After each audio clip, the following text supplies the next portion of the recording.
শুভ অক্ষয় তৃতীয়া বন্ধু, শুভ অক্ষয় তৃতীয়া শুভকামনা নিয়ে গীতাদি তোমাদের সামনে হাজির গোপুর লাঞ্চ মেনু নিয়ে। আমার গোপু সোনা আজকে কী খেয়েছে তোমরা দেখবে না? গোপু সোনা খেয়েছে কলা, আপেল, মুসাম্বি লেবু আর আঙুর। তোমরা একটু গোপু সোনার প্রসাদ নিয়ে নাও। গোপু সোনার প্রসাদ খেয়ে তোমাদেরও সারাটা বছর ভীষণ ভালোভাবে কাটুক, এই শুভকামনা নিয়ে চলো গীতাদির লাঞ্চ মেনুটা দেখে নাও। গীতাদি আজকে লাঞ্চে কী বানিয়েছে দেখবে না? ঝটপট ঝটপট দেখে নাও গীতাদি লাঞ্চে আজকে কী করেছে। নাও, লাঞ্চে ছিল প্রথমেই দেখি দি গরম গরম ভাত, একদম ধুয়ে ওঠা, এই দেখো একদম গরম গরম ভাত। আর এখানে রয়েছে কি বলো,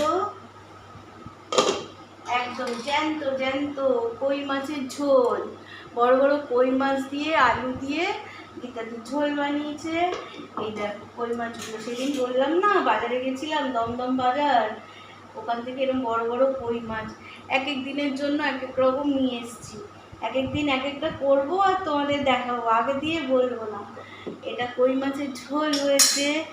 আর এখানে হয়েছে কি বলো, কলমি শাক ভাজা, পেঁয়াজ আর শুকনো লঙ্কা দিয়ে আমরা এটা করি, খুব ভাল লাগে।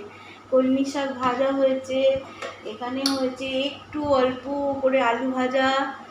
আচ্ছা, আর এটা হয়েছে কি বলো তো, এই দেখো বড় বড় চিংড়ি মাছ দিয়ে আলু পটলের তরকারি, একদম কষা কষা করে হয়েছে।